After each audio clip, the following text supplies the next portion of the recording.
భలే వారే వదిన గారు, చెప్పాను కదా, మీరు సెలెక్ట్ చేస్తే ఒకటి, నేను సెలెక్ట్ చేస్తే ఒకటినా? అవును సుమా, వాడు నిన్ను పక్కకు తీసుకువెళ్ళి ఏం మాట్లాడాడు? ఏముంది, ఇప్పుడు నేనే దగ్గరుండి పెళ్లి జరిపిస్తానని దేవుడి మీద ఒట్టు కూడా పెట్టాను కదా. మీరే నమ్మకుండా షాక్ అయిపోయారు. సేమ్ వాడు అదే కన్ఫ్యూజన్ లో ఉన్నాడు.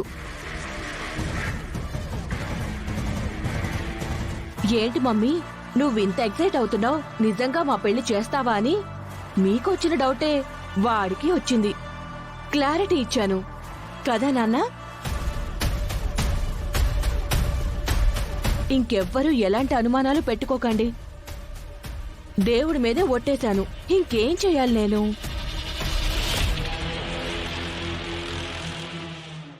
వదిన గారు రండి, మనం సెలెక్ట్ చేద్దాం.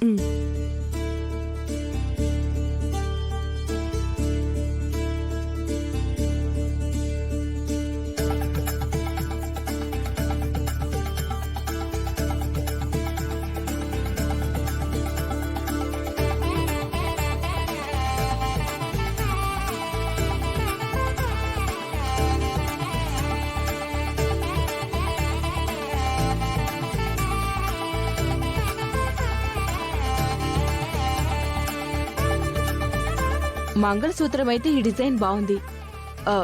ఏమొదిన గారు, మీరేమంటారు? మీకు నచ్చితే మాకు ఓకే. సరే అయితే. అమ్మయ్యా, శుభలేఖ సెలెక్ట్ చేశాం, మంగళసూత్రం సెలెక్ట్ చేశాం. ఒరే చరణ్, చూసుకోమంటే చూసుకోలేదు, మళ్ళీ నాకు నచ్చలేదు, నువ్వే సెలెక్ట్ చేశావంటే మాత్రం కుదరదు చెప్తున్నాను. నిజంగా ఆంటీకి పిచ్చి పట్టిందేమో అక్షత. సేటు గారు ఇదిగోండి, సెలెక్ట్ చేసిన శుభలేఖలు, మంగళసూత్రం రేపటికల్లా రెడీ అయిపోవాలి. ఏమండి, ఇప్పుడు మన తరపున ఎన్ని కార్డులు కొట్టిద్దాం? మన తరపున ఈజీగా ఒక 500 మంది ఉంటారు కదే. సరే అయితే మన తరపు నుంచి 500.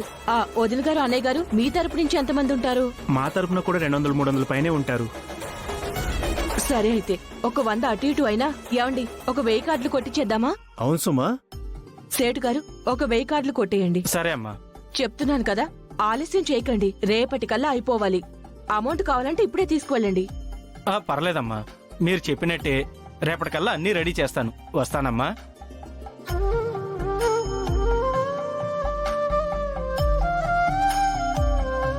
అమ్మయ్యా, శుభలేఖలు, మంగళసూత్రం సెలెక్ట్ చేసేసాం. రేపటికల్లా ఆయన రెడీ చేసి ఇచ్చేస్తారు.